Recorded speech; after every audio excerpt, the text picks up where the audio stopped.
এরপরে যখন জাহান্নামের মধ্যে ফেলা হবে, জাহান্নামের ভীষণ আগুনের মধ্যে প্রতিটা নাফরমান যখন জ্বলতে শুরু করবে, তখন প্রত্যেকটা জাহান্নাম, এটাই আমার শেষ কথা, তিনটা কথা বলবে আল্লাহকে। কয়টা কথা? এক নাম্বার বলবে, আল্লাহ এত কষ্ট, এত আযাবের চাইতে মৃত্যু দিয়ে দেন, মেরে ফেলেন। আল্লাহ বলবে, লা ইউকদা আলাইহিম ফায়ামুতু, না নাফরমান, জাহান্নামে কোনো মৃত্যুর ফয়সালা নাই, বেঁচে থেকেই আযাব সহ্য করতে। দুই নাম্বার, প্রতিটা নাফরমান বলবে, আল্লাহ তাইলে দ্বিতীয় প্রস্তাব হলো আপনার কাছে, জাহান্নামের আযাব একটু হালকা করে দেন, একটু একটা ঘন্টা বাদ দিতে কোন, মাসে একদিন কদ্দুর ছাড় দেন, সপ্তাহে একটা দিন ছাড় দেন, 24 ঘন্টার মধ্যে 10টা মিনিট একটু বিশ্রাম করতে দেন মাওলা, একটু ছাড় দেন না কমপক্ষে। আল্লাহ বলবে, ওয়ালা ইউখাফফাফু আনহা মিন আযাবিহা, না রে নাফরমান, এক সেকেন্ডের জন্য আযাব হালকা করা হবে না। না বন্ধু, দুনিয়াতে কেউ আগুন জ্বললে প্রথম যদি এদিক দিয়ে আগুন লাগে, ওই পর্যন্ত আইসা জ্বলতে জ্বলতে হইতে পারে সে মরে গেছে, মানে রুহু চলে গেছে। এরপরে যদি তার পুরা বডি আগুনে পুড়ে জ্বলে একেবারে পাউডার হয়ে যায়, কয়লাও হয়ে যায়, তার আর কোনো অসুবিধা নাই। প্রথমে কদ্দুরের বেলায় শুধু লাফাইছিল, যখন মরে গেছে এবার জ্বলে ছাই হইছে, কোনো টের পাইছে না। কিন্তু আল্লাহ বলে, আল্লাতী তাত্তারিউ আলাল আফইদা, জাহান্নামের আগুনে একই মুহূর্তে পুরা শরীর এবং ভেতরের কলিজা সুদ্ধা জ্বলতে থাকবে, কিন্তু এক সেকেন্ডের জন্য মৃত্যু হবে না। মান ইলাহুন গায়রুল্লাহ ইয়াতিকুম বিদিয়াবিন। কেমনে বললে বুঝবেন আপনারা? আসলে আমরা বুঝি না বাপ, মাঝে মাঝে বুঝি না, মাঝে মাঝে মন হয় শুধু নিজেই কাঁদি। এছাড়া আর কি করার আছে? চোখের পানি ছাড়া আর কি করার আছে?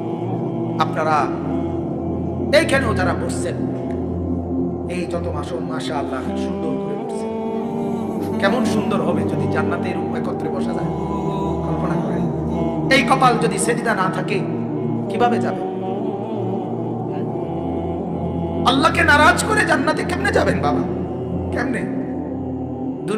দুনিয়া ভোগ করতেছেন, দুনিয়াই ভোগ করছেন, খুব বেশি কি ভোগ করছেন বলেন? এমন কোন দিন গেছে যেদিন পেরেশানি নাই? আল্লাহ পায় যেরকম বিছনাত এই পাশ ও পাশ করে, আমিও আমার জমিনের তলদেশটা একটু নিচের দিকে উঠাই, আর উপরটা নিচের দিকে নেই। মাটি এত আমার নিচের মাটি উপরে তুলি, উপরের মাটি নিচে তুলি, আমি শুধু একটা গড় দেবো আল্লাহ করে নিয়া, আপনি আমার একটু ইজাজত দেন। আল্লাহর কসম বাপ রব্বুল আলামিন তখন বলে, না জমিন এমন করিস না, ও যে আমার হাতে বানানো বান্দা, ওর নাক আমি লাগাইছি, ওর চোখ আমি লাগাইছি, ওরে ঘুম আমি পাড়াইছি, ওর চোখ আমি ফেলে দিয়েছি, রাত হয়েছে আমি ইন্তজাম করেছি, আমারই তো হাতে গড়া, দেখি না আমার বান্দা তওবা করে কিনা। যদি আল্লাহ রাত ভোর না বানায়, পৃথিবীর কেউ ভোর বানাতে পারবে না। আল্লাহ কোরআনে বলছে, যদি দিনকে আমি আল্লাহ অন্ধকার না বানাই, কেউ আর রাত আনতে পারবে না। যদি অন্ধকারকে আমি আল্লাহ আলোকিত না বানাই, তাইলে কেউ আর আলো আনতে পারবে না। আমি প্রায় বলি, আমার মাঝে মাঝে কথা মনে হয়, এশার নামাজ, ফজরের নামাজ, এই নামাজগুলো না পড়ে যারা বছরের পর বছর ঘুমায়, দিনের পর দিন ঘুমায় থাকে, ছেলেরা, যুবকেরা, মারা, পুরুষেরা, বাবারা, মুসলমান, যদি আল্লাহ তাআলা একজন ফেরেশতাকে একটাবারের জন্য বলতেন, ফেরেশতা এই নাফরমানকে শুধু একটা চটকনা দিয়া,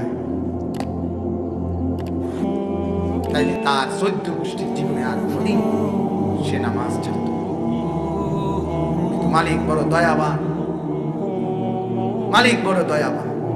10 ঘন্টা লাগাতার ঘুমাবার পরেও আল্লাহ দেখতেছে আমার নাফরমান বান্দা ফজরের নামাজ পড়ে নাই। 7:30 বাজে চোখ মেলতে চাইছে, 8টার সময় সকাল চোখ মেলতে চাইতেছে, আল্লাহ তো দেখতেই আছে আমার নাফরমান আমার ফজরের সেজদা করে নাই। তবুও মালিক কি পরিমাণ দয়াবান, এত বড় নাফরমানির পরেও আল্লাহ চোখটা মেলে দেয়। আল্লাহ বলছে, ঠিক আছে বান্দা চোখ ফেল, আবার দুনিয়ার সংসার করবি কর, ঠিক আছে, আবার দুনিয়া সাজা, আবার দুনিয়া সাজা, যা তোকে আমি আবারও সুযোগ দিলাম, আবারও সুযোগ দিলাম।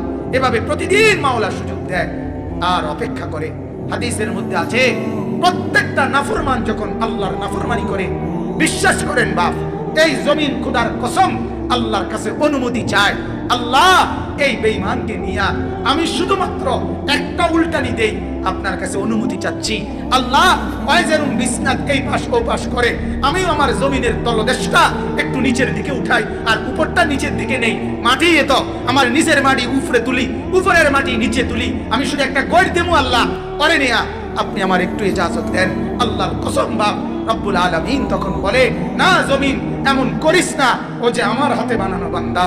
ওর নাক আমি লাগাইছি, ওর চোখ আমি লাগাইছি, ওরে ঘুম আমি পাড়াইছি, ওর চোখ আমি বেলে দিয়েছি, রাত হয়েছে আমি ইন্তজাম করেছি, আমারই তো হাতে গড়া। দেখি না আমার বান্দা তওবা করে কিনা, ফিরে আসে কিনা, ফিরে আসে কিনা। ওয়ানিবু ইলা রাব্বিকুম, আল্লাহ বলে তোমরা তোমাদের রবের কাছে ফিরে আসো। আমি অপেক্ষায় আছি বান্দা, যেদিনে সুযোগ পাও আসো, আসলে আমি মাফ করে দেব। এক নাফরমান সন্তান তার মা আর বাপ থেকে যদি আলাদা হয়ে যায়, 2 বছর 4 বছর পরে চোখের পানি ছেড়ে মা আর বাবার সামনে এসে যদি মাফ চায়, হাদিসের বক্তব্য দ্বারা বোঝা যায় ওই মা আর বাপ সন্তানের চোখের পানি দেখেও মাফ করতে যতদূর দেরি না করবে, খোদার কসম রব্বুল আলামিন তার নাফরমান বান্দার চোখের পানি দেখলে মা আর বাবারও কোটি দিন আগে, কোটি সময় আগে আল্লাহ মাফ করে দিবে। এমন যিনি তিনি আল্লাহ, এমন যিনি তিনি রহমান, এমন যিনি তিনি রহিম। এদিক সেদিক তাকায়েন না, আমার ওয়াজ শেষ হয়ে যাইতেছে। অতএব আমার ভাইরা, এটা আপনারা বোঝা উচিত, আমরা এটা বোঝা উচিত। আমাদের জিন্দেগি এভাবেই রাত, এভাবেই দিন পার হয়ে যায়। যুবকরা তোমরা একটাবার নিজেদের বিবেককে বলিও দোস্ত, নিজেদেরকে একবার প্রশ্ন করো, কিভাবে এভাবে লম্বা গত 6 মাস, গত 9 মাস, বছরের পর বছর একদিনও ফজরের নামাজের সেজদা দেও না? তুমি মুসলমান না? তুমি কি আল্লাহকে চিনো না? তোমার মা মুসলমান না? তোমার বাবা মুসলমান না? তোমারে আল্লাহ বানায় নাই, তোমার নাক চোখ আল্লাহ লাগায় নাই। তুমি কার ইচ্ছায় ঘুমাও বাপ বলে? তুমি কার ইচ্ছায় জেগে ওঠো? তোমার মুখের হাসি আল্লাহর দাম, তোমার চোখের পানি আল্লাহর দাম, তোমার রাতের ঘুম আল্লাহর দাম, তোমার সকালের জেগে ওঠা আল্লাহর দাম। এই হাত যখন ঘুমাইছো তখন তারা নাড়তে পারো না, এমনি পড়েছি। আবার চোখ মেলার সাথে সাথে পুরা বডির স্প্রিং আবার সচল করে দিছে আল্লাহ। আল্লাহ যদি মাওলা সচল না করতেন দুনিয়ার কেউ পারত। যদি আল্লাহ রাত ভোর না বানায় পৃথিবীর কেউ ভোর বানাতে পারে। আল্লাহ কোরআনে বলছে, যদি দিনকে আমি আল্লাহ অন্ধকার না বানাই কেউ আর রাত আনতে পারবে না। যদি অন্ধকারকে আমি আল্লাহ আলোকিত না বানাই তাহলে কেউ আর আলো আনতে পারবে না। মান ইলাহুন গায়রুল্লাহ ইয়াতিকুম বিদিয়ানিন। কেমনে বললে বুঝবেন আপনারা? আসলে আমরা বুঝি না বাপ, মাঝে মাঝে বুঝি না, মাঝে মাঝে মনে হয় শুধু নিজেই কাঁদি। এছাড়া আর কি করার আছে? চোখের পানি ছাড়া আর কি করার আছে? আপনারা এইখানেও যারা বসছেন, এই যত মাসন মাশাআল্লাহ সুন্দর করে বসছেন, কেমন সুন্দর হবে যদি জান্নাতে এরকম একত্রে বসা যায়। কল্পনা করেন, ভাবেন না একবার যদি জান্নাতে একবার বসা যায় কেমন মজা হবে। কিন্তু সেজদাবিহীন জান্নাতে কেমনে যাবেন? বন্দিগিবিহীন এই কপাল যদি সেজদা না থাকে কিভাবে যাবে? আল্লাহকে নারাজ করে জান্নাতে কেমনে যাবেন বাবা? কেমনে? দুনিয়া ভোগ করতেছেন, দুনিয়াই ভোগ করছেন। খুব বেশি কি ভোগ করছেন বলেন? এমন কোন দিন গেছে যেদিন পেরেশানি নাই? কথা বলেন না ভাইয়া, কোন দিন গেছে? এমন একটা দিন গেছে নি পেরেশানি নাই? পেরেশানি ছাড়া কোন দিনটা গেছে? সিএনজির একজন ড্রাইভার তাকায় থাকে তীর্থের কাকের মতো, কখন একজন কাস্টমার আসবে। তার কলিজার ভিতরে অস্থিরতা, একজন কাস্টমার। একজন দোকানদার তাকায় থাকে একজন কাস্টমারের দিকে। এই তো দুনিয়া, সারাক্ষণ পেরেশানি। কখন জমবে কয়টা টাকা, কখন জমবে কয়টা খাবার, এই না? রব্বুল আলামিন বলেন, আমি আল্লাহ তাআলা যদি শান্তি তুলে নেই, আমি যদি রিজিক তুলে নেই, আমি যদি দুনিয়া থেকে তোমাদেরকে দুর্ভিক্ষ দিয়ে দেই, আমি যদি অভাব দিয়ে দেই, আমি যদি দারিদ্রতা দিয়ে দেই, কে আছে তোমাদের তোমাদের এই অভাব আর দারিদ্রতা দূর করবে? কথা বলেন না। যে হসপিটালে মানুষ সুস্থ হয়, ওই হসপিটালে মানুষ মারা যায়।